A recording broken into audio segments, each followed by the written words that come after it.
Communication in schizophrenia. Schizophrenia presents itself with a variety of symptoms that directly affect communication. Melinda Smith and Dr. Gene Siegel recently studied Daniel, a 21-year-old living with the disease. Let's follow Daniel as he takes us deeper into life with schizophrenia. Daniel isn't very active with his facial expressions. In fact, his face hardly moves at all. Judging by his expressions, it's hard to tell if he's able to grasp anything at all. This is a classic example of flat affect. People living within schizophrenia often display minimal facial movement and a monotone voice, making it difficult to pull nonverbal signals which can adversely affect one's ability to communicate.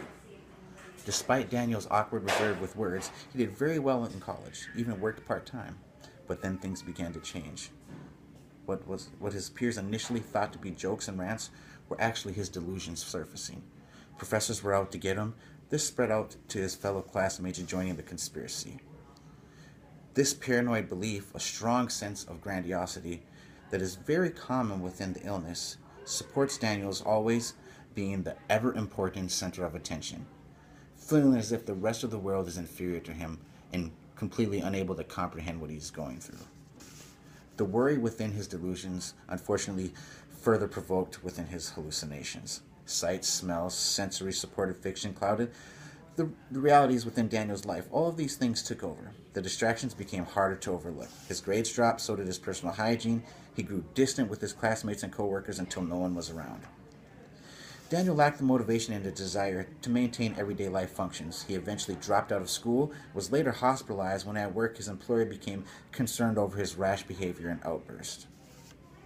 By becoming privy to the situations and the symptoms and struggles of this disorder, a person becomes better equipped to assist their loved ones with different aspects of improving communication, both verbally and non-verbally. Daniel's story is a truth for many people. And now your awareness can help break the cycle of sad and lonely endings. Even further, social skills training is available for those struggling with schizophrenia. Opportunities, encouragement, and reinforcement for general everyday life skills has been advancing with impressive progress.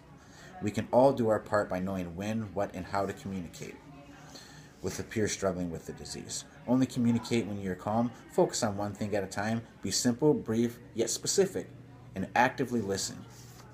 Look at them, nod your head, say ask questions to better check that you understand. Use your manners. Tone, eye contact, and posture are important for everyone.